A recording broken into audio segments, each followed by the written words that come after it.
Hey guys, this is the Overleveled podcast, episode 27.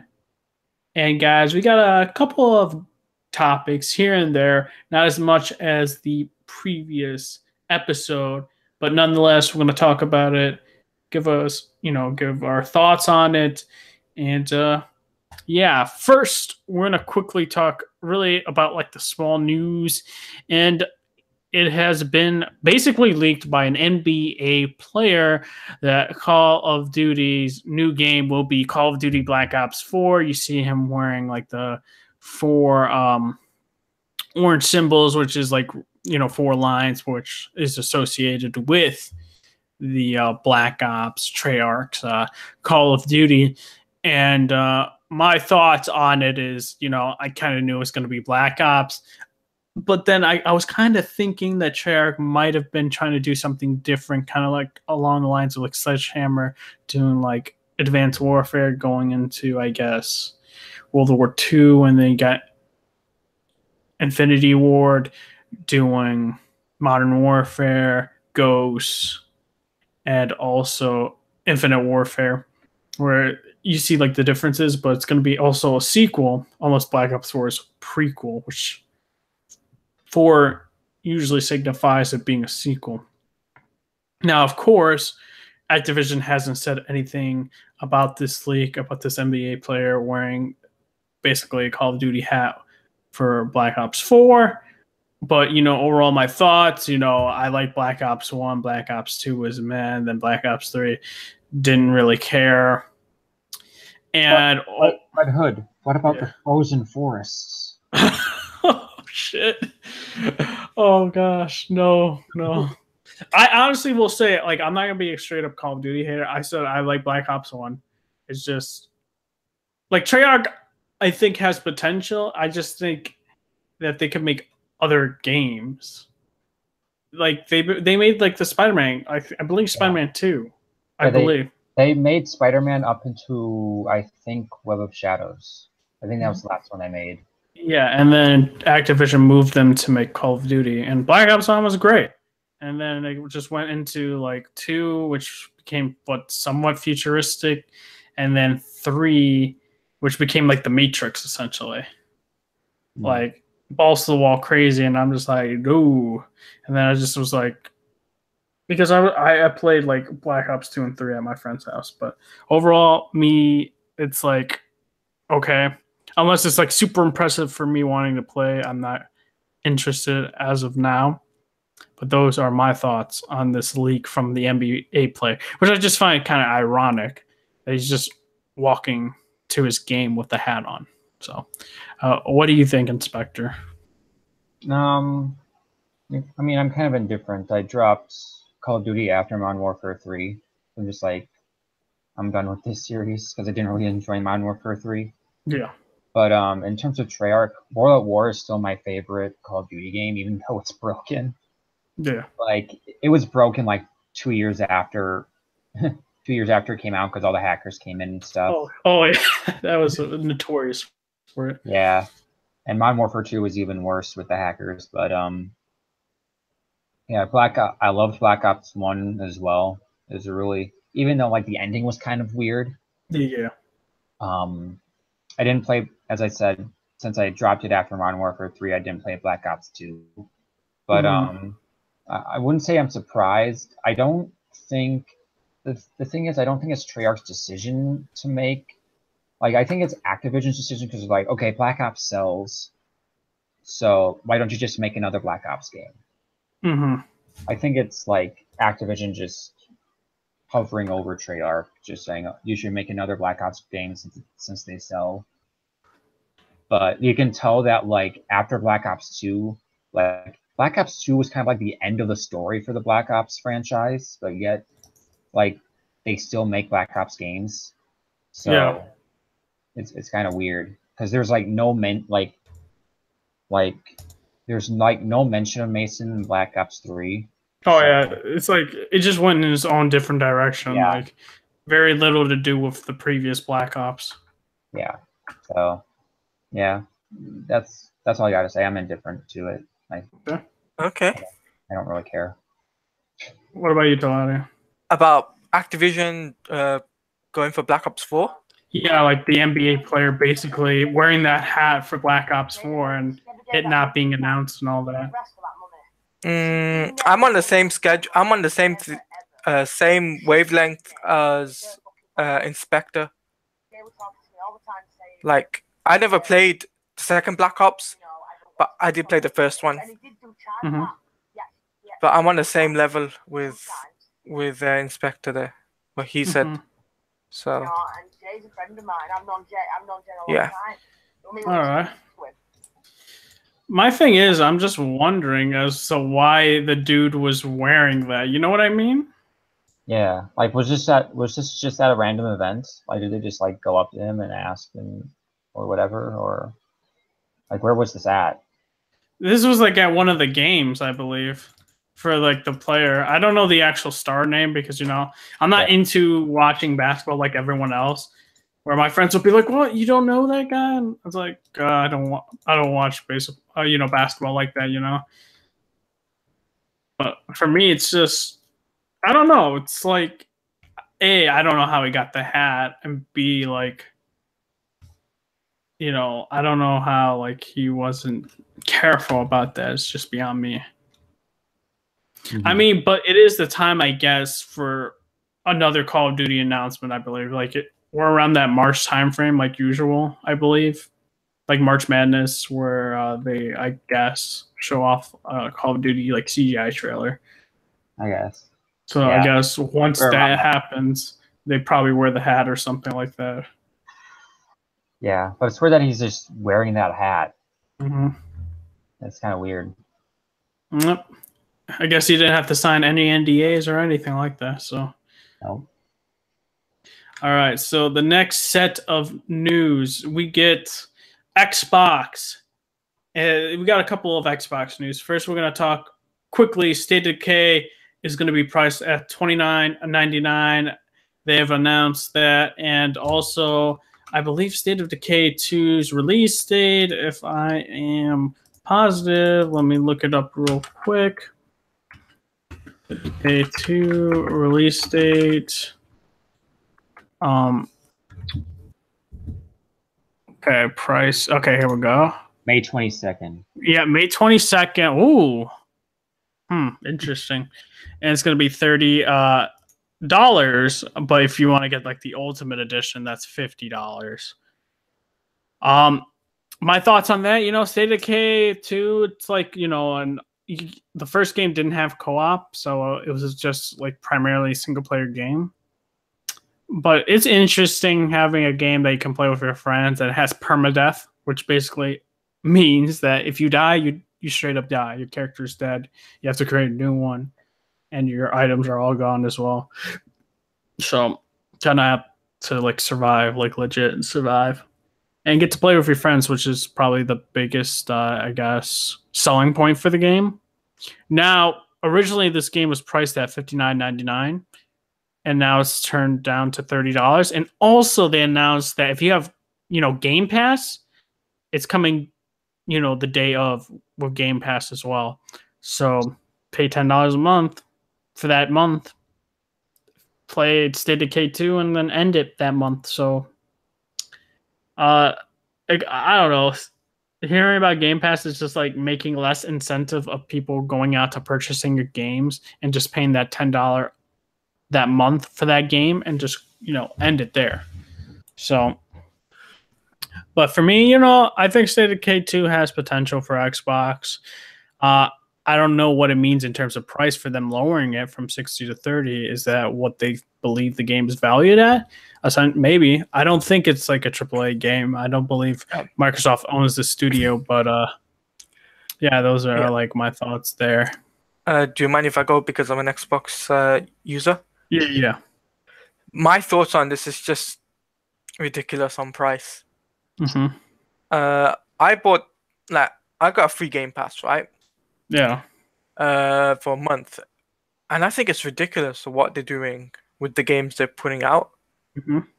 I think there should be more AAA and not just giving us some not AAA games, so-called AAA games, and at a price like what you said, it's $60, right? You said Yeah, and then they changed it to 30. 30.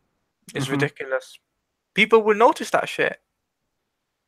Mhm. So, me personally, it's a rip-off. So, Right. I mean, as an Xbox consumer, they need to step away from Games Pass, like I said last week. You should be far away from that. Yeah. But they're not listening to the consumers. They never will. Do you That's think Xbox. when having it with Game Pass that hurts the physical sales for that game? Yeah, yeah, Okay. it does.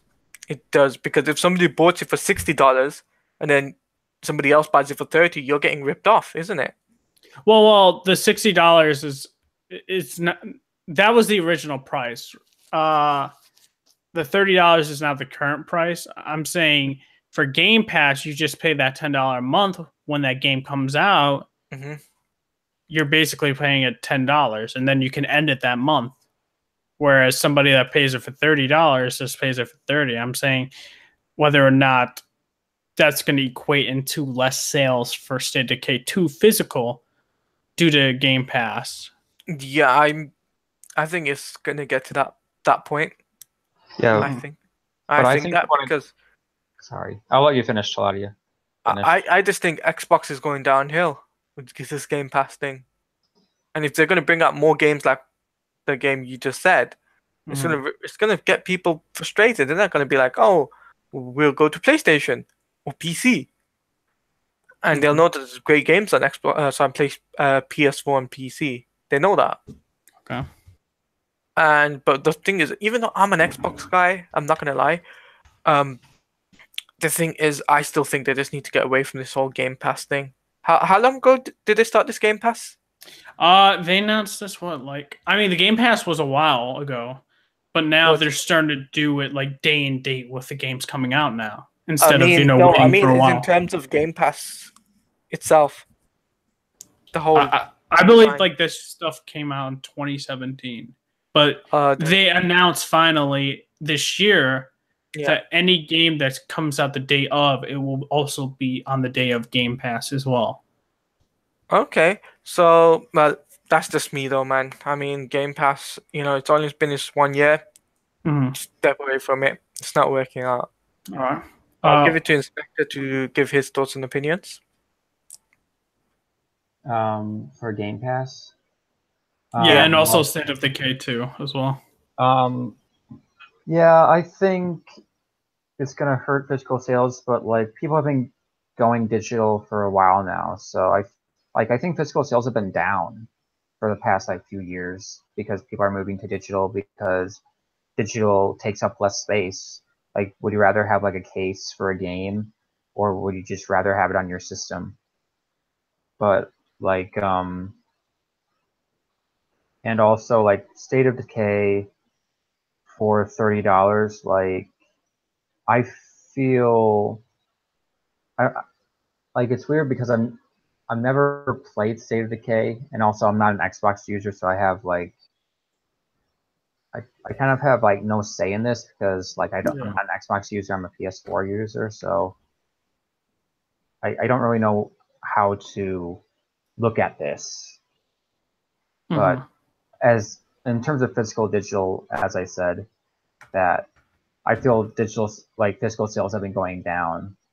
Like even like I think less and less people like most sales are in like the first 2 days of the game coming out, and then it kind of just like dips really like downwards. So yeah. Okay. All right. So next we have Xbox, I believe, creating a type of program slash show that is very similar to the Nintendo Direct, as where they give you guys an update as to the game development of the game, some behind the scenes things, maybe some a demo of some sorts for a game. It could be multi-platform exclusive to the Xbox platform. I don't know the exact I know it starts next week, I believe, but I don't know if it's like once a month but I'm gonna assume it's like once a month, kind of like Nintendo Direct. But Nintendo Direct kind of waits until they kind of have like some substantial information. So I don't know what Xbox is going to do on that front because I didn't really go in depth with that article.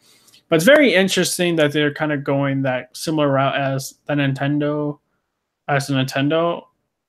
And I don't really have anything to say other than they should just wait for some substantial information to give out to their fans to kind of whet their appetite before like E3 and all those type of shows. And also, I think this could also try and replace their what is it? It's after E3, guys. Help me out.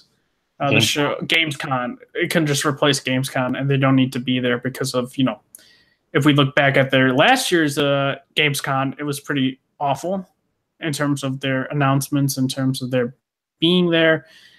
I think this can kind of just go into the Gamescom thing where they don't have to be there, just to have that type of video / show instead, so you don't get like people's hopes up, so to speak.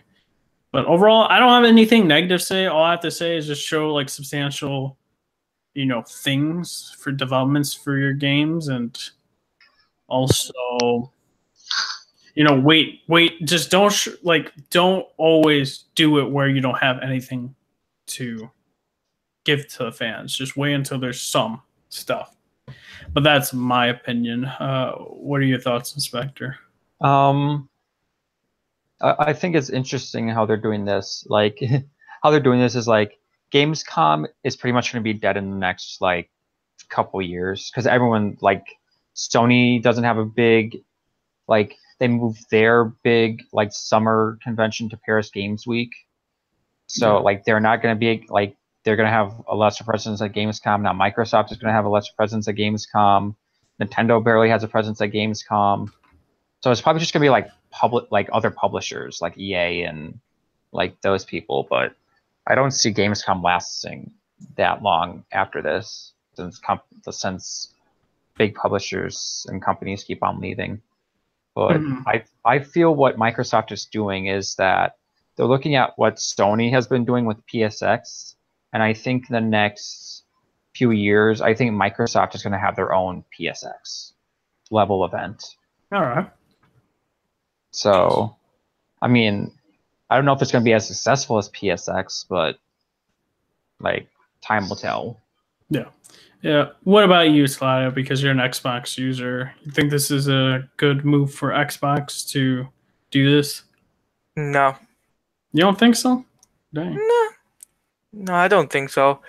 It's because look at the way Xbox is right now. Okay. Look at the scenario that they putting themselves in. It wouldn't be a good thing, in my opinion. Because let's just say if something goes wrong down the line, and it does. So, but that's just me though, as an Xbox consumer. Gotcha. But like, what other things do you expect from Xbox though? That's my question to you. What do I expect from Xbox? I mean, if you were a consumer, based on the show, for me, I guess just more game news, but not like something huge, like in terms of E3 announcements. More like no, they won't get AAA and stuff like that. I don't expect that from them. Yeah, I mean, I would expect some like indie announcements and all that, but they won't do it. They're not clever enough to do that. They're not Sony, because look, Sony is a big giant, but they're smart enough to get like AAA developers like EA, Insomniac. Because they're classified straight to Sony. They're not with the developers. No, Activision is with Sony. Yeah, and Activision was Sony. EA is with Microsoft. Yeah, EA is some games, I believe. Part of EA, part of EA is with Sony. Some of them aren't. It's weird because Battlefront is with PS4, like the exclusive. Sony. Yeah. Yeah, But, because that's yeah. It's just some games like Battlefield. yeah, That's with Battlefield is with Xbox. Microsoft. Yeah. But the thing is, I know for a fact though, as an Xbox consumer, I don't think that they'll dip into the hat and get a AAA developer to come out and literally give us a something that would actually get people ranching up for an Xbox One X. I don't think that, because it's not in their nature. I mean, back in the day they used to do it, but not anymore. Back in the 2011, 2012, they had AAA games left, right, and center. Can you guys remember that?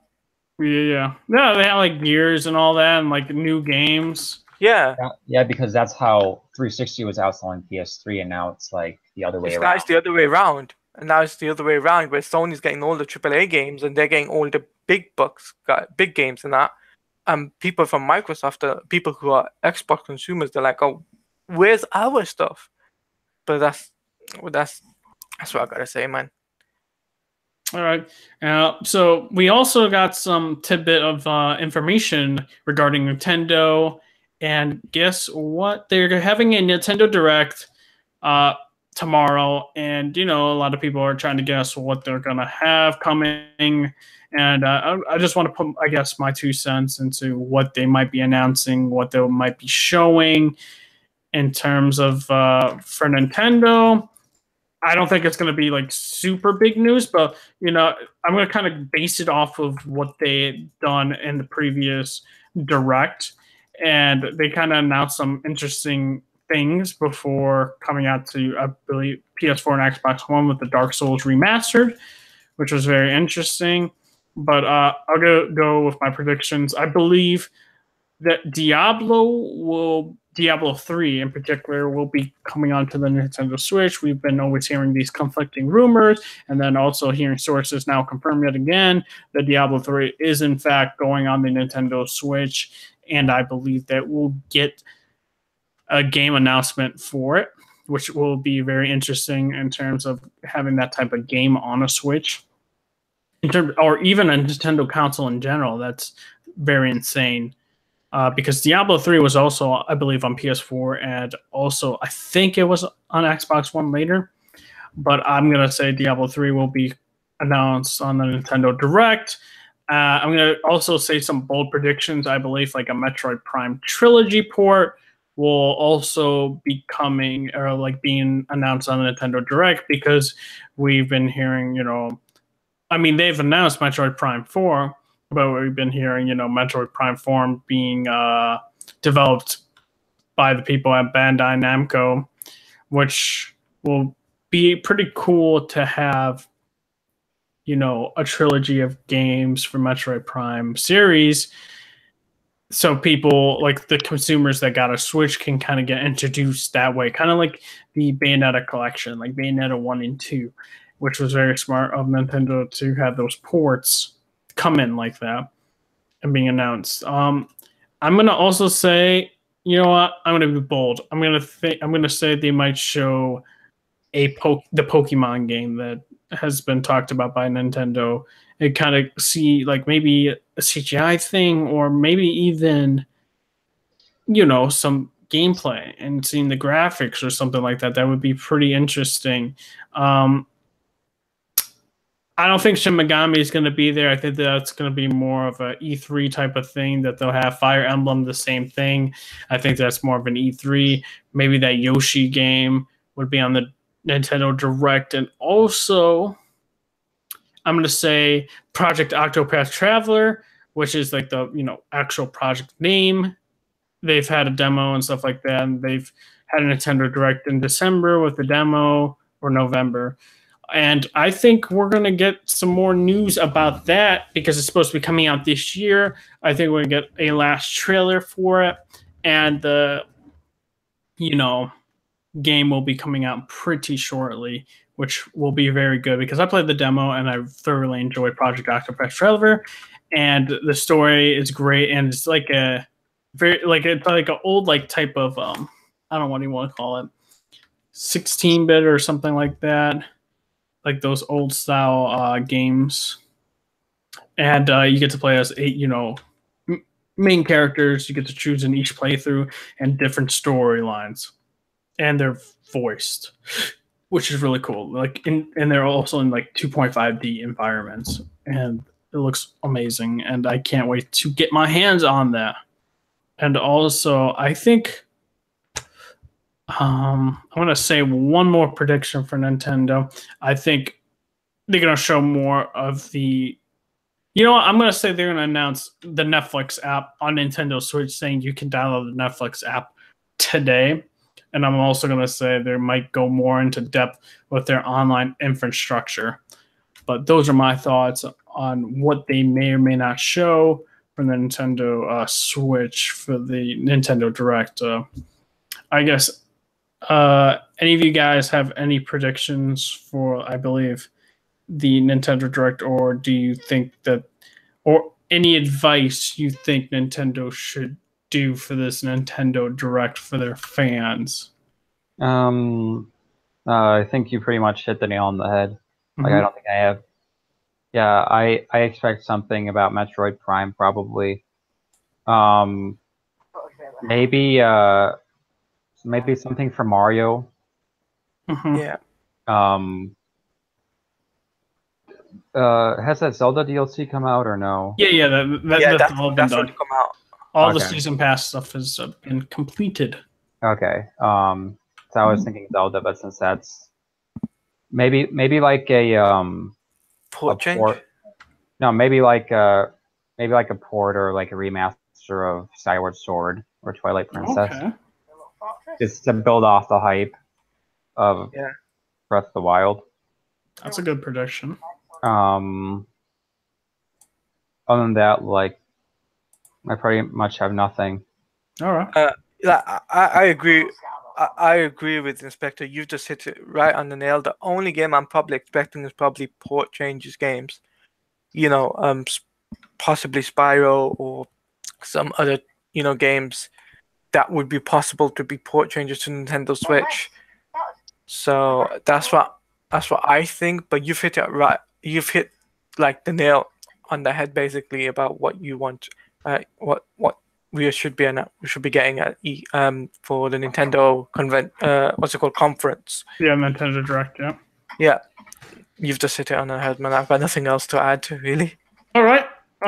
So very good news for, I believe, Sony and Guerrilla Studios. They've announced that they sold about 7.6 or 7.8 copies of Horizon Zero Dawn, which makes it the best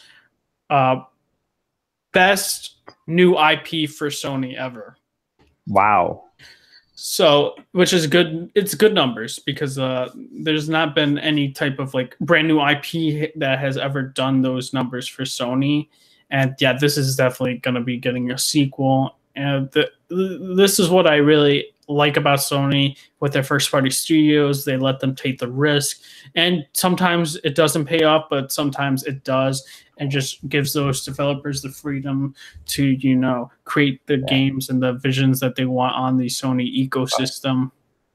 Yeah, but here's my question: where do you think a sequel can go? Like, I still haven't played Horizon. I haven't gotten around to it since I've been so busy with school.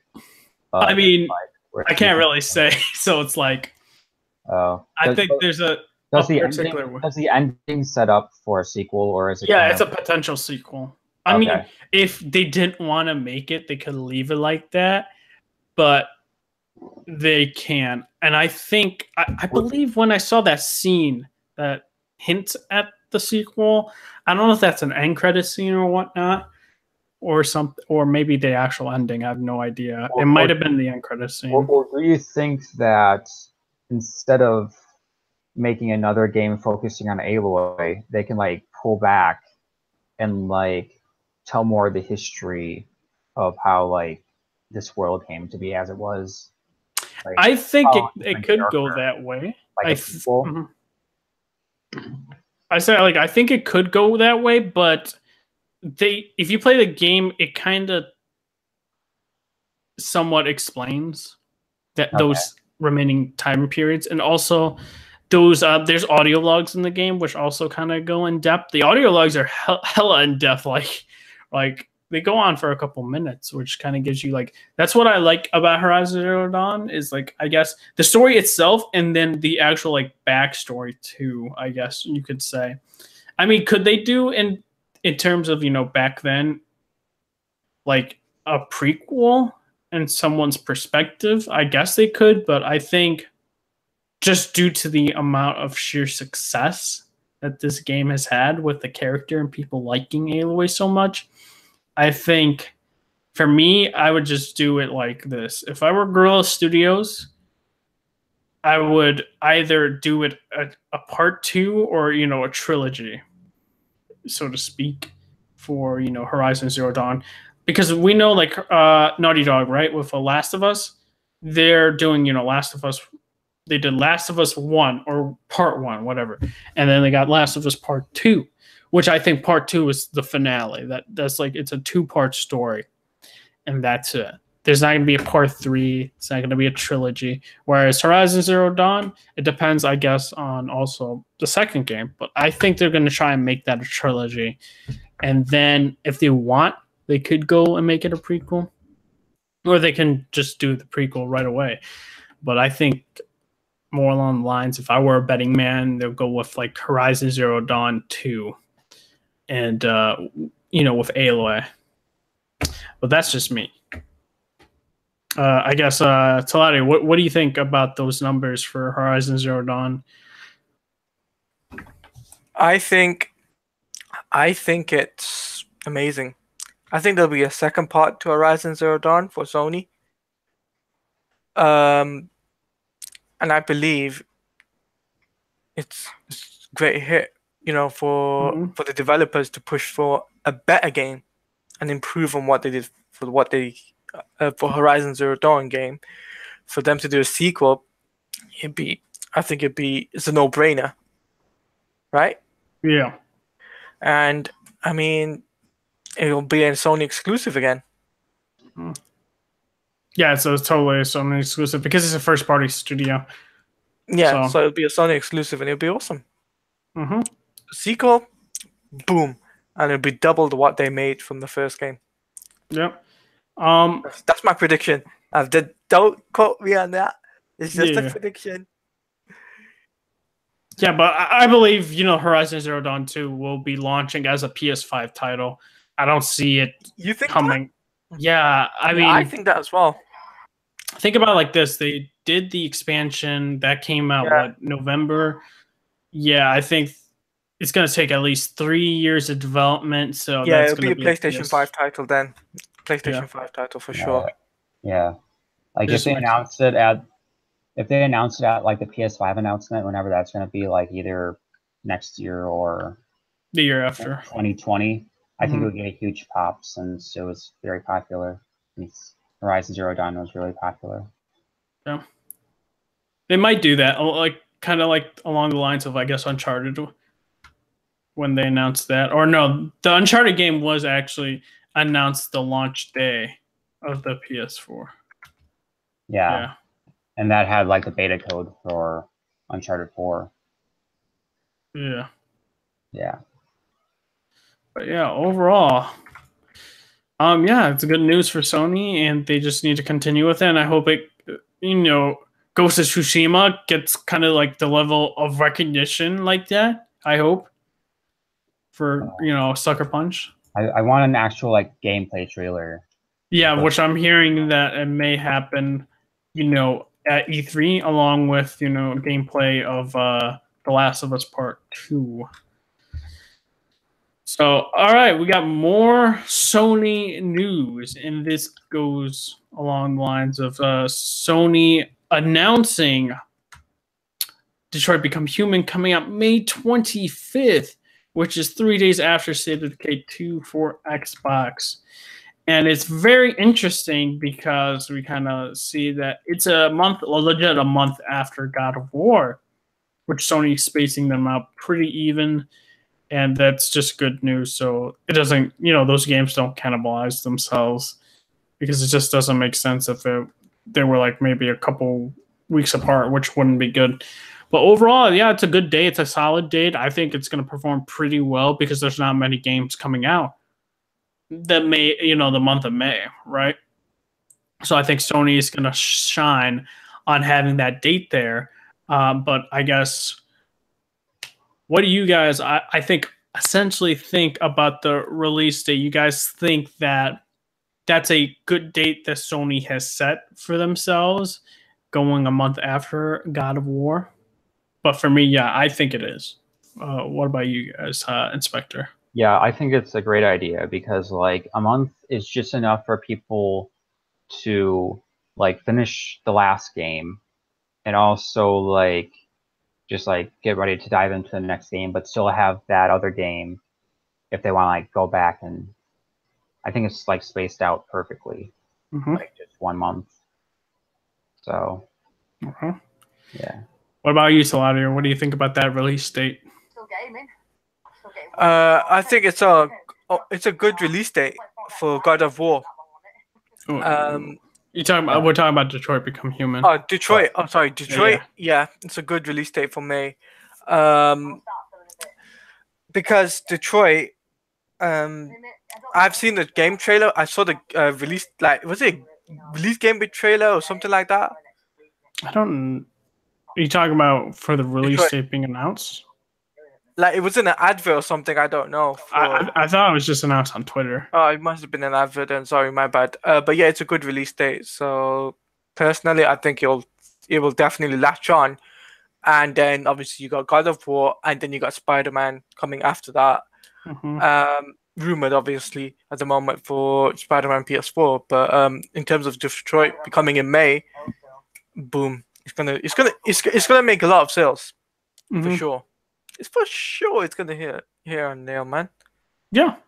I guess now we can kind of go into, I guess, an updated prediction and talk about, I guess, Spider-Man PS4, right? Because, we heard about the playtesting and all this stuff. And, coming off the heels of Detroit Become Human, and we haven't heard really much about Days Gone, which kind of stands true to our original prediction that Days Gone is the last PlayStation game of the year, or it's going to be coming out next year, which I still disagree that it shouldn't come out next year at all, because The Last of Us Part 2 is coming out that year. Just think that's a bad move in general. But overall, I guess we can talk about Spider-Man. Spider-Man, I think either, if we go by the pattern now Sony's doing, where they have, April is God of War, May is Detroit Become Human. We can kind of say, okay, so we can kind of narrow it down where we could either say Spider-Man's coming out in June or Spider-Man's coming out in July, or even August. But I think I might be bold and move my predictions in saying it's coming out in June. That's just me. I could be completely wrong, so don't take my word for it. That's me just being bold and saying it's coming out in June. Just kind of going off of the pattern Sony's doing here and just having it spaced out like they're doing, which would be pretty good. And it would be good for me as a Sony, guy for the PlayStation 4, playing, these exclusive every month, which I think is awesome if they were to do it. Now, if they need more time, I'm totally fine with that coming out in July or August. September is kind of pushing it a bit, so to speak, with more games coming out. Now, do I think Spider-Man could, still do well with those games because of its household name? Yes. But I just don't think... I think Sony just wants to maximize profit, which is very smart, and have it, in a month where there's not many games, which they're doing this with God of War, doing this with Detroit Become Human. It's just smart to also do it with Spider-Man. But I guess I'm going to say June. It's coming out in June. My bold prediction, I could be completely wrong. And I'm also for if they need more time. That's just me. I guess we go with Inspector. What do you think? I don't think it's gonna be coming out in June. I don't think you can compare. Like, it's weird because Spider-Man is an open world game, so you have to take that into account. Open world games have more replayability or have more like time sink into them, Yeah. then I guess you would say like God of War would be, because God of War would be like 15 hours. Mm-hmm. And God of War only has the story. Yeah. I mean, it has collectibles, but you get what I mean. But and also Detroit is like a player like focus game where you make your own choices and like those choices, and like Quantic Dream games are around like 20 hours. Mm-hmm.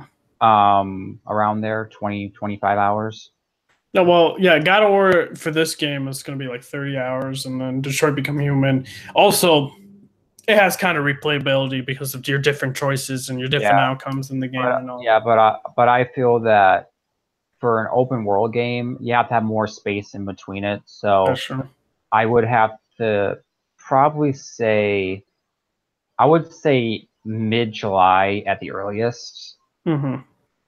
I would say not late September, early September, like right after Labor Day at the latest. Mm-hmm. I think mid September is pushing it, but Yeah. I think because usually Spider-Man games come out, if it's not like a movie license game, they usually came out like like in the September Labor Day range. So I'll say that. Okay. And Okay. as for Days Gone, I think it's gonna come out probably November, December It's going to be for hard, though. Christmas. It's Like, gonna be. I It's know gonna be. It's gonna. it's gonna be. I know it's gonna be hard, but like Yeah. as you said, I don't think they want to compete with Last of Us because it is another zombie game. mm-hmm. Hmm. It's going to be hard because of those, like, other games and Christmas and all that. It's going to be. Yeah. That IP, I feel bad because if it's a really good game, that game I don't even think is going to do well due to the amount of games coming out in that time frame. It's also a zombie game, and I'm not saying like because zombie games, like the zombie genre has kind of dipped. Like if you see like Dead Rising got popular, but it kind of dropped off after Dead Rising 2. Left 4 Dead died, like as a franchise. Like that didn't last long. Hmm. Like Last of Us, like Last of Us is kind of a zombie game, but kind of not. Like they kind of like play with the different like cliches of a zombie game or like zombie genre, but it's not really a zombie game because they're not really zombies. It's like really Yeah. weird, but like Dying Light kind of was bleh. Like no one really cared for Dying Light, and like Days Gone kind of looks like Dying Light, but instead of it being first person, it's third person. Yeah. So yeah, that's all I have to say. What do you have to say, Taladia?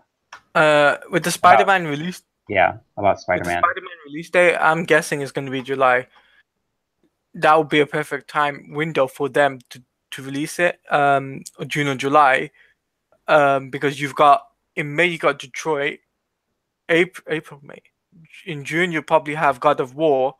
July you'll have Spider-Man, and then after that you'll have Days Gone and the rest. And I think for Spider-Man to have that from July to December 6 month window, I think it'd be perfect for them. Yeah. DLC and all of that, and definitely people have been anticipating this game for what 18 months, 12 to 18 months. Now here's the question for Spider-Man. How expensive is the season pass going to be? See, we have no idea whether we don't or not know. they're We going to don't do a season pass. As a consumer, we don't know. We don't know if they're going to do a season pass. Like, I mean, if there was going to be a season pass, I think it'll probably be nothing more than $30, $40. Yeah. I think that because that's what they did with Arkham Knight, $30 just for the Well, season Arkham Knight pass. was $40. $30, $40, yeah. But Yeah. for me, it was like 30. I got 10% off.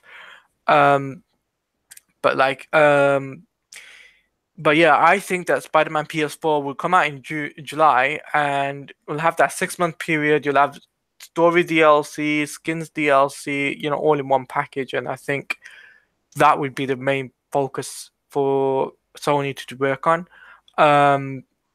And I mean the whole July thing as well. I'm going by this because there was this post, not on Reddit, but by a NeoGAF user going by the name of Shinobi. You follow him, right, Red Hood? Yeah, on Twitter. Yeah, he said something about that release date coming out in July. So I'm going by his word. Like, I think he might be right on the nail there. Okay. I would say about the season pass, just going off of Sony games, right? Yeah. The Sony hasn't. I don't think any of their games ever had a season pass. To be honest, like The Last of Us never had a season pass. No, the Last of Us didn't have a season pass. Uncharted never had a season pass. Horizon Zero Dawn never had a season pass. And they had like expansions and story DLC. And I all think this it'll probably be a expansion expansion pack. Yeah, I think that could be the case.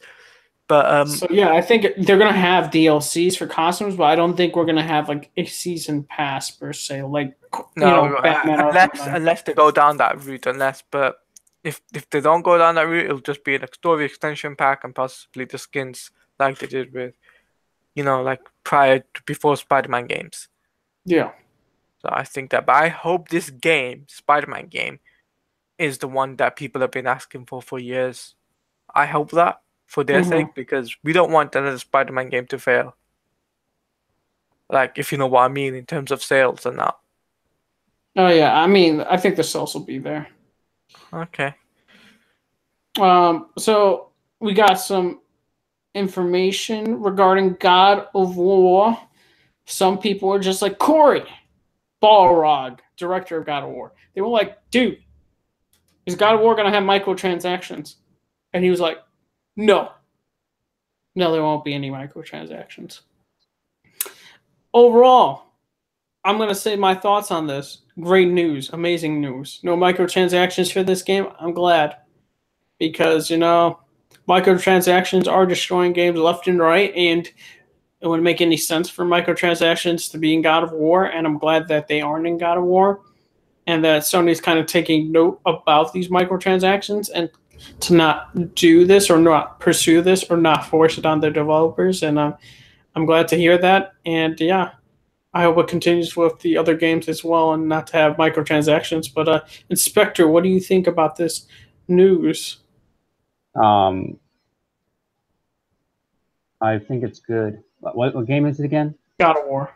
Yeah, I think that's great for God of War, and I think that like audience acceptance for microtransactions has gotten so low after like Battlefront 2 and all that stuff, that I think it's good that they're saying there's going to be no microtransactions. And to be honest, like, what good would God of War have for microtransactions? Like, it wouldn't really make sense for us to have microtransactions. So I think it was just like stating the obvious. But yeah, like, I don't think this is going to change like the other big publishers' minds, like Activision or EA, because that's how they make all their money. Yeah. But, yeah. All right. So I guess we can go and have Sladia give his thoughts on God of War not having any microtransactions. I think it's good for God of War. No microtransaction from the get-go. It proves that it could be that people will be happy with this game. The developers have done really well by announcing that. And I think at the end of the day, it's going to be everything in-game, which it's a bonus. True. All right. One last Xbox news, and this is a rumor, a potential leak. Who actually knows? This is like a from Taiwan, like a retailer, basically leaking that Hellblade will possibly be coming to Xbox One.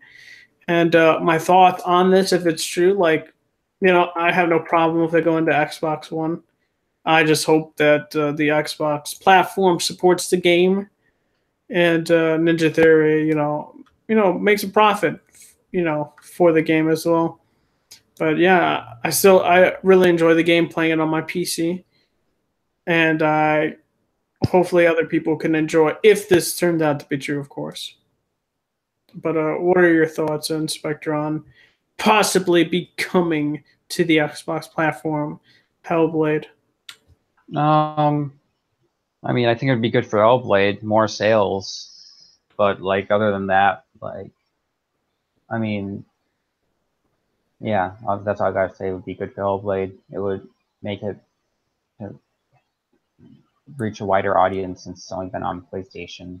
But I don't know if it's actually going to happen since, as you said, it's just a leak from Reddit, right? Or is a leak out like at a retail, but supposedly they've leaked other things and they were true. But you still take this with a grain of salt, I guess. Yeah. So for me, it's a bit iffy. Yeah. I'm a bit iffy on this. Especially coming from a retailer from Taiwan. Even though people are saying that, oh, they've got it right, they could be right in that. I'm not too sure about this game coming to Xbox, to be perfectly honest. I mean, it's not God of War, and it's not Detroit, that type of game. But I feel as if it's coming to Xbox, that is. But if it doesn't turn out that it's coming to Xbox, then that website's gonna get shut down. Mm-hmm. All right, so this will be the last gaming news. So we all know the disaster that happened in like Florida with the school shooting, and prayers go out to the family. We know that Donald Trump, President Trump, wanted to use scapegoat for, I guess, the issue, and not raising awareness to mental health issues, and just saying like, oh, let's blame video games because video games are the issues here. Video games causes the shootings and not somebody's mental health. Because I'm not really like this type of person that goes into politics, and I'm just gonna quickly go through it real quick and my thoughts. Like for like the right to bear arms, I'm not like against it. I'm just like, I think there just needs to be more regulations on it, and more like like there has to be mental evaluations and like mental tests, to determine whether or not you're sound and sane to purchase a gun. And I think when you have those tests, that you should have like kind of like test updates, because somebody's mental well-being could change after that test. So there should be like updated tests for those, for people that want to purchase guns and all that. And I believe that that can also create jobs as well. But blaming video games is not the way to go about this, because you're basically protecting those that are like gun companies and to having more purchases, and not address the real issue. But initially Trump wanted to meet with the video game industry, the publisher like ESA, which they're called, publishers like Microsoft, Sony, Nintendo, EA, Ubisoft, Activision, and then they would meet. And we all know that there's really no correlation between, the shootings, and there's like tests that have been proven for that. But, for some reason, I guess President Trump doesn't want to address that. They just want to use the scapegoat as video games. We've seen this multiple times in history, that any shootings have always been like, oh, well, it's because of the books. Well, it's because of TV shows. It's because of the music. It's because of the movies and the video games, Dungeons and Dragons, and now modern video games again.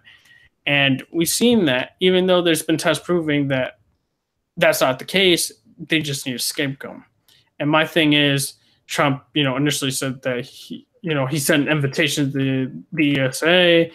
The ESA said we got no invitation, and then like a couple days or a week later, that they finally got an invitation, and they're going to be meeting with President Trump to discuss this. But the ESA said even in a statement that there's no correlation to this, to video games with their shootings. But I guess, what are your thoughts? Or the ESRB? No, ESA. Okay. ESRB is like the rating system. Yeah. They're not anything with the publishers.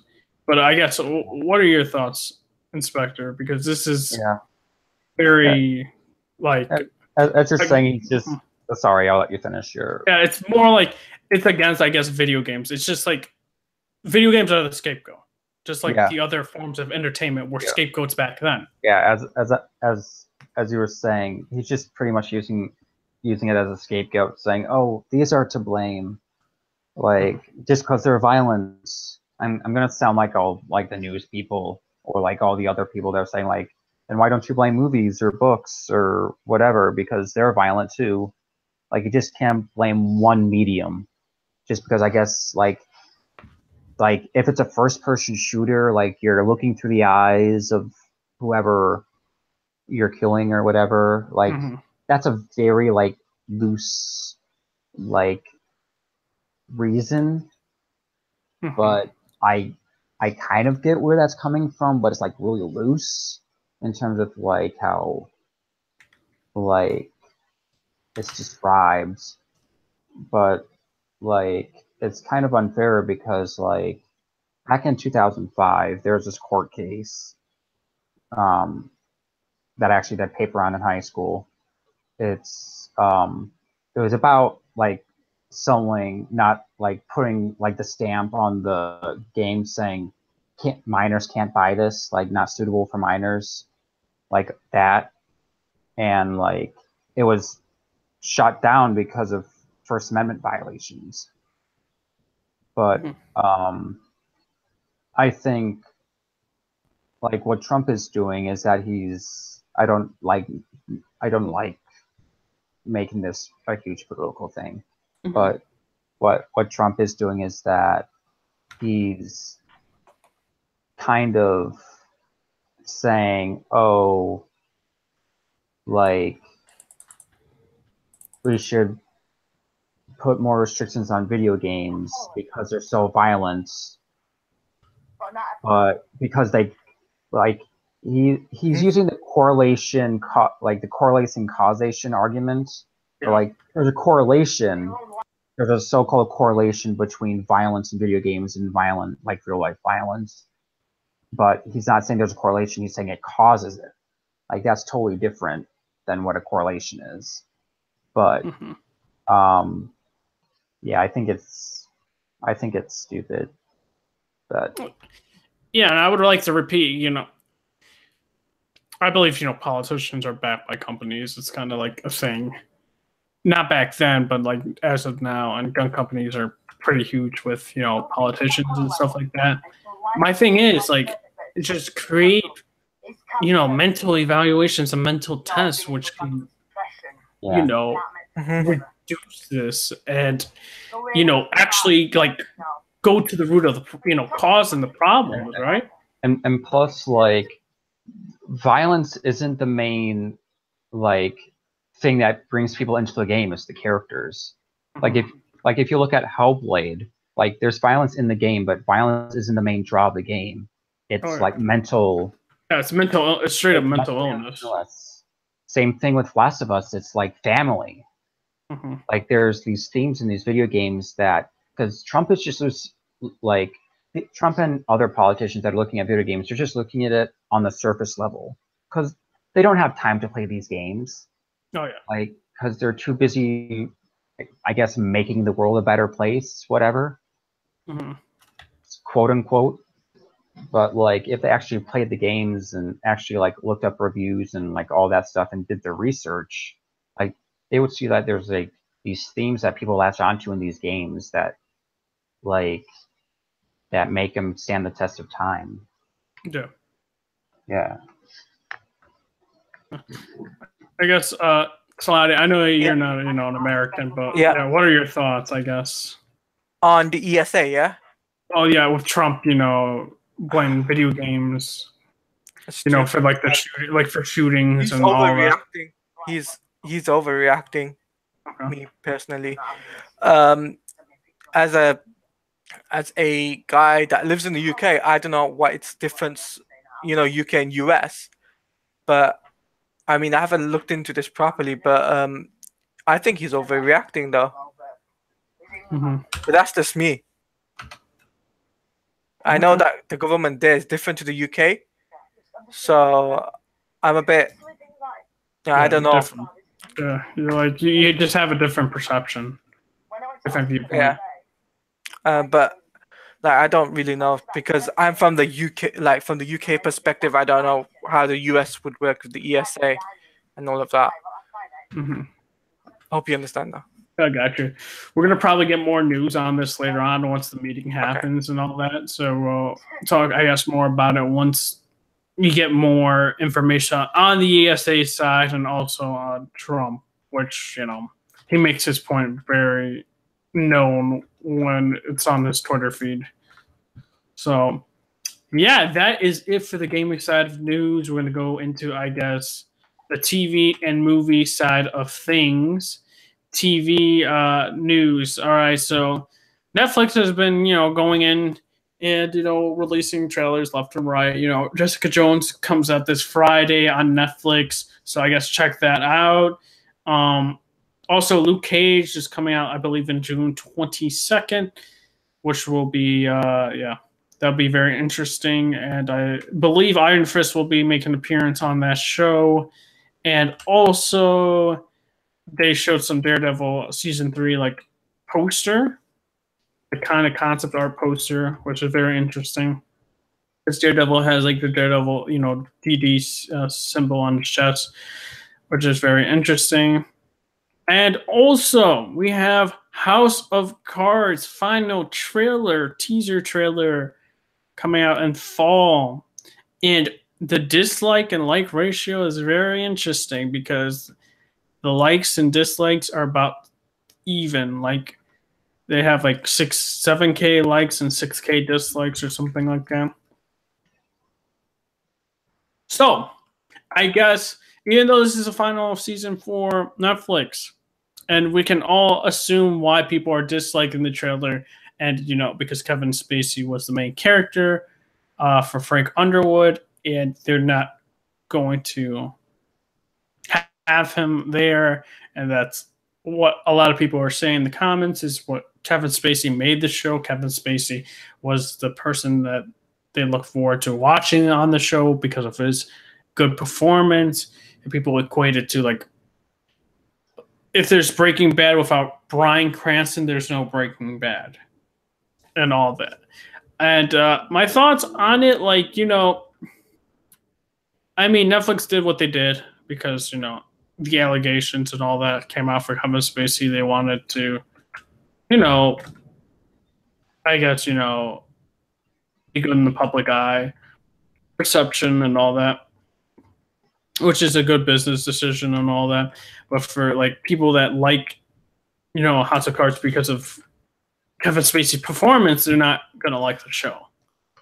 And what I'm seeing from this is people aren't gonna want to watch the show because Kevin Spacey, that's the only reason why they kind of watched it. And they even admit the show kind of went downhill for a bit, but they only watched it due to, I guess, Kevin Spacey's performance.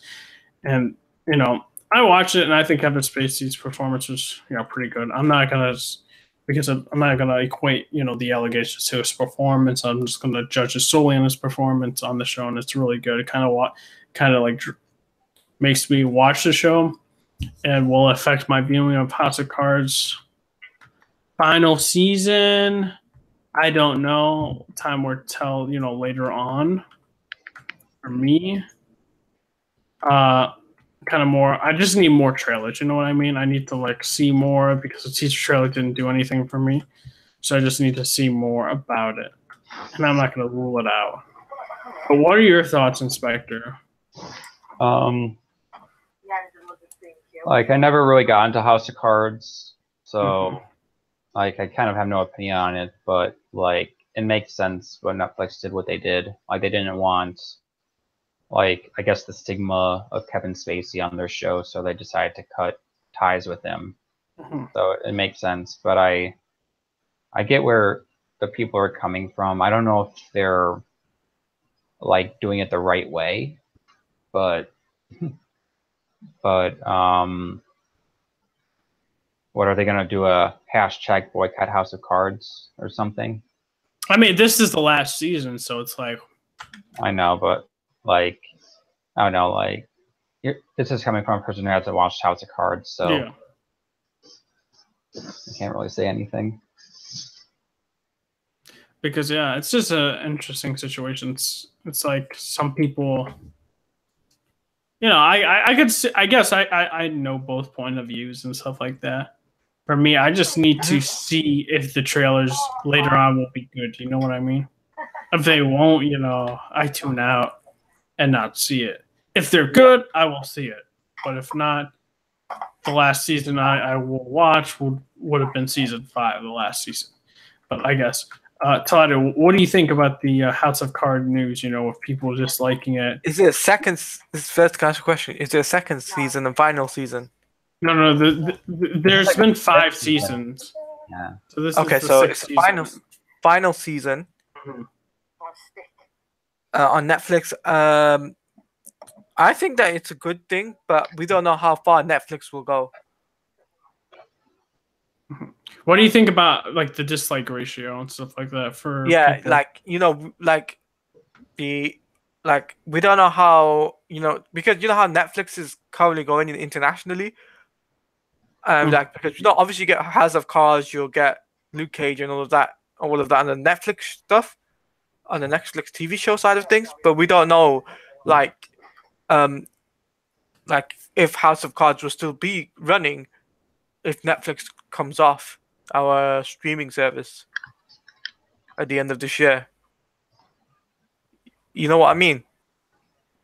I'm a bit confused. So like, more like along the lines of, I'm kind of confused. Do you understand, Inspector? You're confused. So like, you know how House of Cards. So you know how like House of Cards. It's a good thing that they're on Netflix, getting another season. Yeah. But do you think there'll be another season? I mean, this is the final season. They even like touted it as final season. Like final season. Yeah, that's what we're saying. Well, then it's awesome. It's not awesome, but awesome and sucks at the same time. That's the best way to put it. All right. Do you got any other TV news, you guys? I can't think of anything else for TV news. No, nothing TV. All right, so we'll go, I guess, to the movie news, and which is, I guess we'll quickly talk about Oscars. Oscars went on the low, the lowest low, like in terms of. I mean, it was the lowest ratings last year too, so they just keep getting worse and worse. Do we think it's because, I guess, people, aren't like interested in those movies to like see the results of those? I just don't think people care about the Oscars anymore. I think the Oscars have like went down in importance so much that people are just like, meh. All right, so I'll pose the question saying this, right? If we see like nominations for like Wonder Woman, like more for Logan, Avengers, or something like that, do we see more people tuning in for the Oscars? I mean, Logan got a nomination, but I don't think that drove ratings. Yeah, I mean, more like Wonder Woman and like Avengers, those types. Yeah, because the thing is, like, it doesn't matter because people just look up the results on the internet, so it doesn't matter. Like, you don't need to watch the show when you could just watch like live updates on the internet. That's true. So that's why I think the viewership has gone down so much in the last like 5 or so years. And also, like, I mean, like, no one cares about the Golden Globes, and less people even care about the Razzies. because the Razzies are stupid. But like, I mean, hey man, the Emoji Movie got the worst movie of the year. What, he got the worst movie of the year? From the Razzles. I guess who doesn't care? This guy. Emoji Movie is pretty bad though, I'm not gonna lie. I know. I didn't watch the emoji. I did on Netflix. My sister was watching it. Oh man, worst. A couple hours I've spent. But I guess you know, Talada, what do you think about the viewership for the Oscars being pretty low as it is? Overwhelmed that a lot of people were watching it. I know that some people that I know were watching it, especially because they're like into comic books and they're like looking forward to seeing Wonder Woman getting nominated, Logan get nominated. They were looking at that type of thing, and I'm like, dude, what about the other movies? Like Darkest Hour, that just come out, isn't it? Darkest Hour. Yes. Yeah. Well, movies like The Last Jedi. I was looking for something along those lines where we could possibly get some awards, but I know they got nominated for something. I also was looking Dunkirk, and apparently Christopher Nolan won an award or something. Yeah, we'll go more into that in a bit. Dunkirk got a bunch of technical awards, but that's all. Well, he's won an award, so for me, it was kind of awesome to watch. I mean, I watched the Oscars. I was like thinking it was really cool. I wish there was more of, more movies that would get recognized, obviously, for their hard work on this movie and the project, and get recognized even more details, like like rated R type of thing, and they did two versions of it, if you know what I mean. Yeah. Because I think that kind of recognitionship at the Oscars would make it even more greater than what it is right now. Mm-hmm. But hey, at least Justice League didn't get nominated. Hey man. Kappa. All right. So I guess I'm gonna go into just mostly the more awards that we know. Best Director and Best Picture was Shape of Water. Del Toro won, I believe, 2 awards, which is good. Good thing for him, because Del Toro is a very talented actor. Not actor, director. Director. Hey, man. Sometimes we get those days where we mess up. Mine is now. That fish guy was the director. Yeah. Yeah, Del Toro won both those awards, which is very good. I don't agree with Get Out having best writing, I believe it was. Best original screenplay. Don't agree with that. Do you think it should have been 3 Billboards? I didn't even watch 3 Billboards, so yeah, like to me, like I haven't seen most of these movies, so I can't really say if I think it deserved it or not. But yeah. All right. Best CGI or best special effects. Blade Runner. I called it. I was surprised. Yeah, I wanted it was going to be war. Because I wanted Apes to win, yeah. Because Blade Runner didn't have much special effects. Like, it's mostly like practical. Yeah, but as I said, it's kind of like Mad Max Fury Road, where Mad Max Fury Road was pretty much like really practical, but like they blended in the special effects, because a lot of Mad Max Fury Road was green screen. But kind of same thing with like Blade Runner, because those holograms aren't real. Like those are all CG. Of course not. Like unless Ridley Scott figured something out and created holograms. Well, Ridley Scott, I mean, he was only on set a couple of times, so.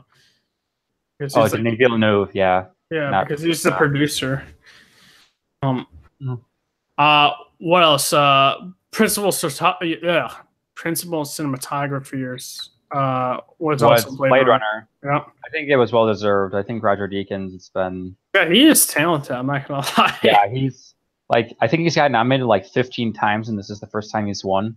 He's like the Leonardo DiCaprio of cinematographers. Like, he always gets nominated, but he never wins. Yeah, no. I hope that he gets he gets into. It would be interesting if he did like a superhero film. That would be interesting. I don't. It's weird.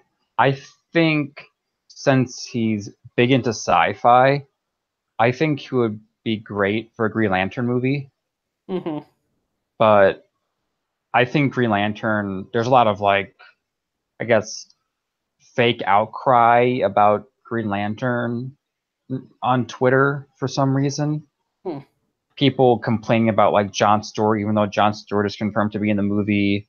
They're saying, "Oh, DC is afraid to pull the trigger on a black-led superhero movie." It's like, whatever. It's woke Twitter being woke Twitter, but whatever. Best sound, which I disagreed with heavily, or best sound mixing, whatever, was Dunkirk, and I watched both Dunkirk and Blade Runner, and for me, best sound had to go with Blade Runner, just in terms of like how well it was and how much it fit the scenes and all that. Just like listen, I think Dunkirk was a solid movie. I didn't think it was like above and beyond. Like, hey, I'm the dude that likes Inception, that likes, you know, The Dark Knight, even likes Interstellar, but Dunkirk wasn't like any of those films in terms of it. And, you know, it was like, I don't want to say a letdown, but you know, I'll say it was kind of a letdown. You know, like, I'm not gonna be like a, you know, Nolan fanboy and say, you know, the film was amazing. It was great. You know, it's my opinion, of course, but I didn't think it deserved best, you know, sound or sound mixing. That to me should have went to Blade Runner. Mm-hmm. That's my thought there. And then also best, you know, was it? I don't know the category, but you know, best like animated film was Coco, which, you know, we all called it basically. Yeah, it was pretty predictable that was going to be Coco. Which I actually liked the film because, you know, I thought the film was good. You know, I went, you know, with one of my family members. I wasn't even actually really planning on seeing it, but, you know, once I did, I thought it was a good film. I didn't watch that Frozen freaking thing that took forever. But don't you know now that Kobe Bryant is now an Oscar winner? Dude, I feel so bad for Leonardo. Like, that's crazy. One Oscar, as many as Leonardo. Oh my gosh. And Coco also won the best song, which I also called for. Yeah. Remember Me. Which yeah. Overall, what are your guys, I guess, thoughts on the winners, or what did you agree with? Also, I almost completely forgot. I disagreed with the best adapted screenplay. I think Logan should have won it, but you know, comic book movies shouldn't really win anything. So, in terms of those type of categories, I don't know. I don't think Logan stood a chance, to be honest. I think it was just put in there just because, like, I don't want to be that guy, but I think it was just put in there just so people can be like, oh my God, Logan got an Oscar nomination. Because everyone was crying for Logan to get an Oscar nomination. And, like, I don't think it ever stood a chance. Like, no offense. But I mean, I think if we were being objective, for me, being objective for seeing some of those films, like, I think Logan should have won. But my thing is that in terms of the Oscars, you're never going to have a comic book movie ever win those categories. Yeah, like, they're always probably going to win the technical categories, like if it's effects or sound or makeup. Because the Oscars think superhero movies are lame, stupid. Like cancer on Hollywood, all this other stuff, which I disagree with entirely. But, you know, it is what it is. Will the Oscars or, you know, these type of awards ever change? Who knows? I think they should, and kind of be objective about it. But they won't. When they hear about the superhero genre, they just turn their minds off. And that's what my biggest also disagreement with the sound, and also with best adapted screenplay, which should have been Logan. But what are your guys' thoughts overall on these awards and stuff like that? Any big disagreements, whatnot? As for the winners, it's the same thing from like the last few years of the Oscars. They're the safe picks. Like they're kind of the predictable picks. Shape of Water winning all those awards, I wasn't surprised. I'm actually not surprised that Dunkirk won sound mixing and like all the sound awards. Like I wasn't the biggest fan of Dunkirk, but I can say that the sound was good. But like I wasn't the biggest fan of Dunkirk. Then again, I'm not the biggest Christopher Nolan fan in general, but I think in terms of adapted screenplay, I think Call Me by Your Name was pretty much the lock, because like those are the type of movies that the Academy eats up. Like I'm not trying to like insult anyone, but like those are the type of movies that the Academy loves, like coming of age stories and all that stuff. In terms of original screenplay, I don't think it would have gone with Get Out, but and plus like I don't know if it was a smart idea to give Jordan Peele an Oscar this early, because this is his first movie. And like that gives him a high bar, and I don't know if he can like reach that bar again after, like, they're setting way too high a bar for him to meet. As I said, I don't think Logan. I think Logan was just a vanity pick. As I said, I don't think it ever stood a chance to win. And like this is coming from a person who liked Logan, but I personally think it didn't stand a chance. I was surprised that I was thinking that Three Billboards was going to win, because there's a lot of hype for Three Billboards. But in terms of animated movies, I'm not surprised that Coco won. That was pretty much the lock. Like we knew that was going to win. For effects, I'm not surprised that Blade Runner won, but as you said, I would have liked to see War win, because I think War for the Planet of the Apes, just that motion capture is so lifelike and so crazy. Like Weta has been, like Weta did also Lord of the Rings. They did all the motion capture for Lord of the Rings, and like if you see like the motion capture on Lord of the Rings to now with Lord of the Apes, like it's gone up, it's evolved so much. That's just like I'm just watching apes, like they're so human. Like it's so crazy how much detail they put in every like fur, like every strand of fur, and like how it reacts to like the wind or like all that and motion. Yeah, it's just so crazy. I think War should have won. But I'm happy for Roger Deakins, as I said, that he finally won an Oscar after being nominated 15, 16 times for winning cinematography for Blade Runner. Okay. What about you, Connor? I'm on the same wavelength with Inspector on that, on the graphics and that. Not graphics, sorry, on the award, sorry. I think I think not God of War, Planet of the Apes should have won an award for its detailed. I'm not surprised about Blade Runner. I'm not surprised about a few other movies. But yeah, I think Planet War of the Apes should have won an award, at least for its visual effects, especially with the motion capture and all of that. Yeah, But that's just me. exactly. So now I guess we're gonna quickly talk Black Panther hit 500 million domestically. It's pretty insane. It's continue having legs. This is the third. Was this the third week? This was the third week, I believe. Which is crazy. It's having the legs, and I don't think the fourth week will be any different. I don't know when it's gonna die down. To be honest, I'm trying to picture what week it's gonna die down. I'm gonna say fifth or sixth week.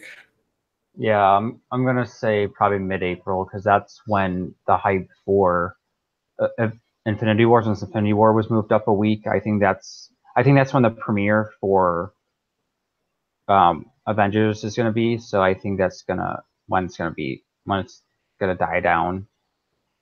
Mm-hmm. So what do you think? I guess with the numbers, do you still think it's gonna hit 1 billion or whatnot?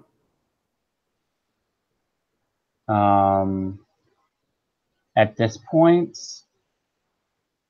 I think it's at like 920 worldwide. So I think it's gonna reach 1 billion. Especially since it hasn't opened in China yet. I think it opened in China. I think it opens in China tomorrow. That's gonna be interesting because of their culture basically. I mean, they ate up, they made Spider-Man, before Spider-Man Homecoming opened in China, it was in the 750 range, and it basically added 100 million to the box office for Spider-Man. So I think China's going to be a huge get for Black Panther. I think that's going to raise it to 1 billion. I don't think it's going to make. I think it's going to be between 1.1. I don't think it's going to go over 1.1 because that would mean it would outgrow Civil War, and I don't think it's going to outgrow Civil War.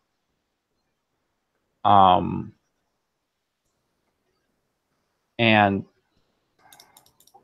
now this puts in the question: how do we think Infinity War is going to do since it was moved up a week? So it's weird because everything has pretty much been shifted a week up, because Rampage now is 2 weeks. 2 weeks down. 2 weeks earlier. So wait, I thought it was a week earlier, not 2 weeks earlier. No, it's 2 weeks earlier. I think it's coming out April 13th. I could have sworn it was a week for some reason. That's what I remember, unless they changed it again. Hold on, let me look it up. What movie is that? Rampage. You know, the Dwayne "The Rock" Johnson based off a video game or something like that. Not the based off Dwayne "The Rock" Johnson. No, he's in the movie, but it's based off a video game. Yeah, it just moved up a week. It moved up to the 20th. No, wait. No, it moves up a week. No, it was originally supposed to come out April 20th. Yeah. But it's now coming out April 13th. So I was right. So it moved up a week. It wasn't supposed to come out on the 27th. It was supposed to come out on the 20th originally, but they moved it up to the 13th. To April 13th. So if it's moved up the week, then I think it's because of what they did with the Infinity War, because they pushed that up as well by 1 week. Yeah, that's what we were saying. because that comes out a week early. Yeah, that comes out. I think April. I think they did that because Robert Downey Jr. tweeted at them. Well, that was planned. That was planned. That was like a planned reaction from Downey Jr. That was a planned. That was all I mean, planned. I would be highly I think Disney would not just been like, "Good, Robert, anything for you." I think they did it because, usually the UK gets a week earlier. I think because they're trying to prevent spoilers. They're trying to prevent spoilers, so they're moving it up. That, and some people also said, I know some people are trying to say also they kind of want the Black Panther effect kind of going into it or something like that. Some people are trying to say that. I think it's a combination of both, I say. That's what I think. Yeah. Okay. The hype for Black Panther kind of transfers over with Avengers and all that. And along with, spoilers. Because this is going to be a spoiler-heavy, movie. And they don't want... Because I'll get pissed, dude. I remember I got pissed with the post-credit scene for Justice League, man. For Grace Randolph, dude. Yeah.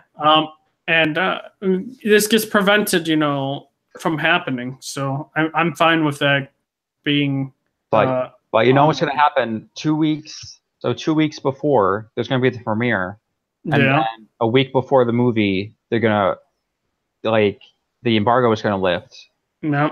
So all the reviews are going to come out a week. And then Grace Randolph with her thumbnail picture. Yeah, she's going to put up the after credit scene in her thumbnail pictures, like Fantastic Four confirmed after credit scene. I'll be like, burn the house down. No, that'd be. I hope that doesn't happen, and I hope critics just not spoil shit because some critics tend to do it for some reason, and I don't understand why. It just doesn't make any sense to me. I know some people are trying to say that they're going to try and make the trailers more Black Panther centric for Avengers Infinity War. I mean, I can see it, but then yet again, I don't think they're going to try and re-edit a trailer to make it more Black Panther centric. But I can see people saying that. I can see that viewpoint. Do you guys think that may happen? I think it might.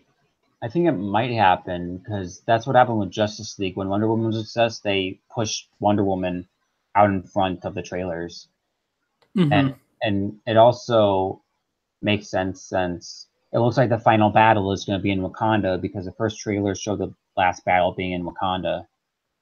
So, yeah. Yeah, it makes sense. And yes, and still nothing about the Soul Stone, but you could find some more on that, preview comic thing. Yeah, they're doing a preview comic, so I think they'll probably say something in there. They do these prelude comics all the time. No one buys them. I don't know. Oh yeah, no, dude. I just read the information. They're just saying essentially the Soul Stone. I think what's the dude's name from Doctor Strange? Wong. Is his name Wong? Yeah, Wong. Yeah, he's saying the Soul Stone's the most dangerous stone out of all of them, and all this stuff. That's what they're essentially talking about. Yet again, no news on where it's actually located, but they're trying to find it or something. But overall, I guess on the topic for Avengers Infinity War, we're on the month where it should be coming out, the trailer. When do you guys think the second/final trailer? What week do we see this trailer coming out? Do you mind if I go first? Sure, go ahead. I think it'll probably come end of March, I think. Because just based on it, because the month after March, because the month after it comes out, towards the end of April, I think it would be a real good thing for them to do that. Black Panther would be long gone by then, the release and everything. And then people would have, some people would have read the comics and that, and everything would be, caught up. So, me though, I think it'll probably be end of March. Spectre. I think it might be. When does Wrinkle in Time come out? 2 weeks from now, or is it this Friday? I don't know if it's this Friday. That's a good question because embargo lifted, and we'll talk about that afterwards. Let me look it up actually. Wrinkle in Time. March 9th, so it does come out this Friday. Then that would be tomorrow if it were to. Yeah. But I don't know if they would. If not, maybe next week or the week after. Yeah, if it's not connected, we could probably predict that's probably going to be on Fallon since he gets everything. Watch the Tonight Show with Jimmy Fallon. Oh, dang. It's like shit, dude. I'm not. I'll just wait for the trailer to drop. Yeah, like why watch the show if it's just gonna be shown at the end of the show?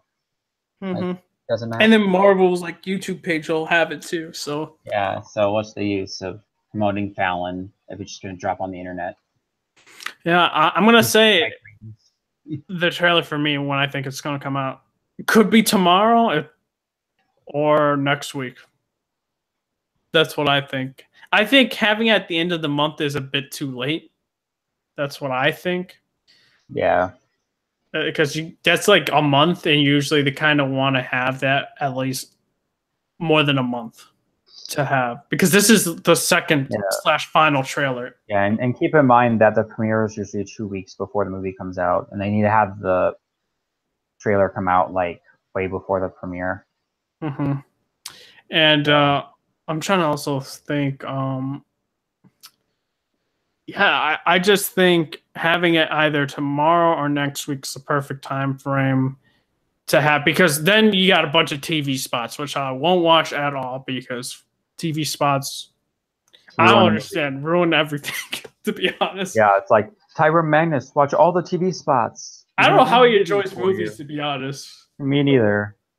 Like, no offense to Tyra Magnus, I like you, man, but it's like you ruined it for yourself. You're watching all 50 TV spots. I'm like, exactly. He does it voluntarily. Oh, yeah, he does.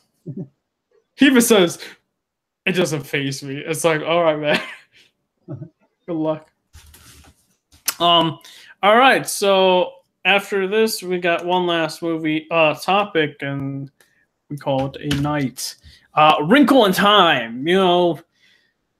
I forgot her name because, you know, Ava DuVernay. Ava. I'm just gonna say Ava. Ava. She directed Wrinkle in Time, and you know we've heard about these, you know, mixed reactions on the social media, and you know the review embargo has lifted, and you know very strange for Disney to lift it this late. And you know why? We know why now. And this movie, in terms of reviews and stuff like that, is not doing well at all. It looked like, just from the trailers, it looked really bad. That's what I said. But no, dude, my friends are like, what, are you crazy, man? Have you read the book? And I'm like, after seeing this stuff, I don't want to read the book. Yeah. Like, no offense, but I'm kind of glad that she didn't do Black Panther, to be honest. And no, that's not like I'm saying, like, you know, she's a terrible. Supposedly she made other good films. Like, she made Selma, which won an Oscar. But I think big budget films aren't for her. That's what I think. Yeah, I agree. Like, knowing that this movie is pretty much just a dud. Like, I think like public interest or like commercial interest, like no one was interested in this movie. Like, I don't want to say no one, because that, like, a little amount of people were interested in this movie, and like with the mediocre reviews, I think interest has gone down like a lot. I know in the second trailer they were just like promoting from the studio that brought you Beauty and the Beast and the Jungle Book, and I was just like, oh shit, they're trying to pull this card again. They know something's wrong with this film. Yep. Because you gotta try and show, say, these movies are great, but this one, just forget about it. Yeah, I can agree. I agree with you on that. Like, I just don't understand. Like, I mean, I don't know. I think what I said stays true, that she can't do big budget movies. And, people are like, Michael, are you crazy, man? Are you crazy, Red Hood? Are you crazy that this movie looks awesome? And I'm just like, no, the CGI looks bad. Oprah as an actress, I just don't really care for her as an actress. And hey, I think her shows were great, back then. But her as an actress is bad. End of discussion. End of discussion. I don't think she's that great. People can debate from now to the end of time saying she's a good actress. She was in Bodyguard, blah blah blah blah. at the end of the day, she's a great host. Never will be make it into. I'm sorry, but she won't make it into the movie industry. Mm-hmm. Yeah, hey, maybe it changed over time. Maybe she will become a great actress, but for now, she's not. I think this for Disney, thank goodness they have, Avengers, and then the inevitable Han Solo that may not do well or may do well. It's teetering back and forth. But overall, Disney, this might be a write-off for Disney. To be honest, they write this movie off, and I guess what are our predictions? How much money do we think this movie is going to make? I'm going to say overall 200 million. I'm going to go lower. I'm going to say 150. 150. Okay. What about you, Talani? 150. 150. Same as Thanks, son. I thought I was low. That's even lower. And Yeah. that, even 200 will not make your money back at all. No. That's me. Because that goes into concessions and the movie whatever you call movie theaters. That goes to them. It's not gonna make any money. Well, this is it for this topic. Anybody else want to say anything real quick? Yeah. Shazam. Oh yeah, I completely forgot. So they kind of showed a front, shot of Shazam, and no, it's not official. I don't know how people are doing this. They just sorry, my take bad. Pictures randomly. They like people always do this. Like they're filming in Ontario, so people are just like shooting from their apartments. So like they're not on set, but they're like above the set, so like the people don't see them, and they're just taking pictures.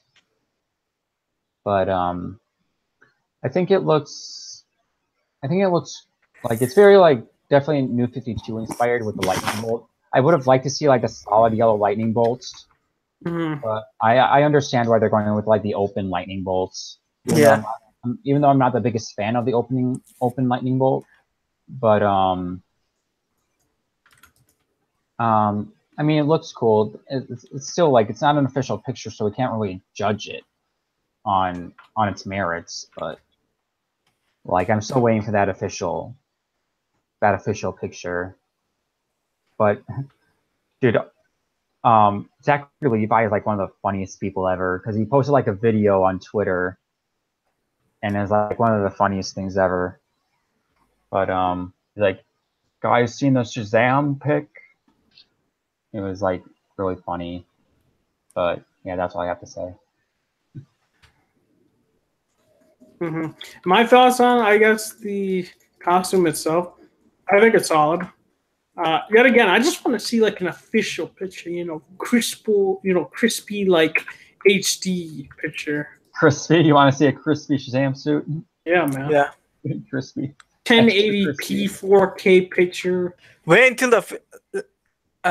the official picture comes out because with the whole CGI and I think that's what needs to happen because what we have is just leaked photos of on set and it's not finished product and for me looking at those images is like okay but I want to see some real good shit though, like full CGI and shit like that. Lightning bolts all over the place. Yeah. But yeah, I think that's it, isn't it? Yeah, unless any of you guys have another topic. Yeah, but guys, I hope you do enjoy this podcast. Make sure you hit that like button, guys. They're very much appreciated. We're gonna do our outros now, starting with Red Hood, and he can start off, and I'll be the last. Yeah, so guys, thank you for watching the Overleveled podcast. Just like Claudia said, hit that like button, share this podcast with your friends, family, and also hit that subscribe button, also the bell notification to get updated as to when the podcast comes on, and also when some of my videos come out. I have a couple videos planned just because of spring break. I'm almost done with those, like one for God of War and all that. Some theories, and also I might do some Kingdom Hearts theories as well. And I'm thinking about maybe streaming Final Fantasy 15, the Windows Edition, on Twitch, maybe. Also, I'm thinking also to do another video, like a side project type of video that you guys might enjoy. But yet again, thank you guys for watching. And Inspector, where can they find you at? They can follow me on Twitter at the Inspector, and make sure to check out Comic Book Debate because my article is dropping Monday at 11 a.m. Eastern Standard Time. So make sure to check that out. Nice. And what about you, Taladia? You can find your boy at mtaladia on Twitter. You can also find me on Twitch, which is twitch.tv/Taladia Plays.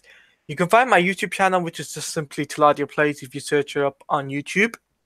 I'm currently working on a video, which is how I would want DC gaming, how I want a DC gaming universe, and where I would place it all.